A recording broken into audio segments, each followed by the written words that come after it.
They say the kids of Abraham, his 4 sons, some would go on to father Islam, some would go on to father South Middle East, some would be Persians, so they say.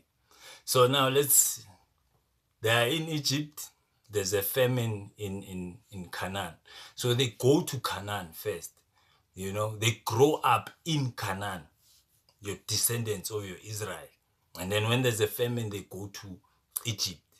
So let's step back again. They're in Canaan. How do they get to Canaan? Abraham takes them to Canaan. Canaan was like, there was upper and lower Middle East. If you ran Canaan, you ran Anatolia, you ran Lebanon, the Phoenicians reported to you. And then if you ran the south, that's where the Babylonians comes from, the Akkadians. Imagine how many tribes we've had, how many peoples. If there was more than 400 dialects in Nigeria alone, how many people have lived, and who gets the choice to tell you that your heroes came from this land?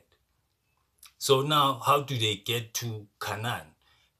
Abraham is actually born in Sumeria.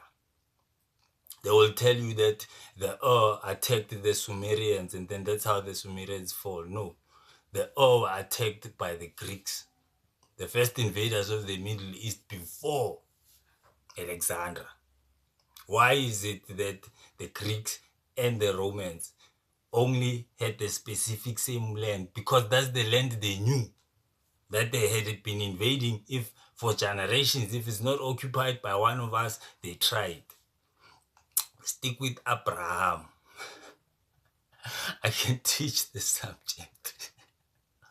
But here's another person that thinks because of they survived Sunday school, they know God. I understand. The Anunnaki, the 50 children, the bull with wings is one of Anki and Anu's children. Who's Anki and Anu? They were believed to be able to fly.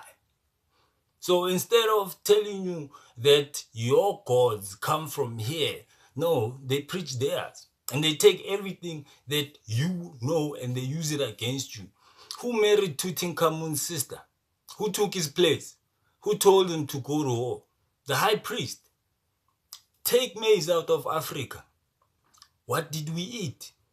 Take the chicken out of the Middle East. It grew empires. I understand. So they argue our land for their benefit. Abraham grows up in Sumeria and he asks to the heavens, is there no God that does not authorize the killing of children? Now understand. And the God answers him and says, me as one of the gods in your family. Just like the Zulus add surnames every time they get married. Every time a tribe would get married, it would marry a god. I just explained the Sumerian god. One of Anu's children, Pazuzu, is known as a villain to the Sumerians, but is a god as a savior to others in another tribe. I understand. It is a devil to them, but a savior to those ones. So they decide what is hell. It's not that goat with horns that comes from Greek. Anu was known by the Greeks as Helepiliosis. Now understand that's the female goddess that they pray to. God answers Abraham and he says that I am here. So answer my question. If Abraham was the first person, then how does Melchizedek, the high priest of the tribe that Abraham comes from, who Abraham tithed to, gave him his 10%, how does he know God that the Abraham is praying to if Abraham is the first person to know God? Now understand. So now we can't even have these conversations when we're drinking alcohol. Yeah, you are that one that knows English. Sad. It's defeating. So now when God says to Abraham, go and slaughter Isaac, he's asking him a practice that was being done. Before they sacrificed animals, they sacrificed people. You understand? 2,000 years after we were done playing with copper and bronze to make metal, there were still tribes in the United Kingdom and around for white people.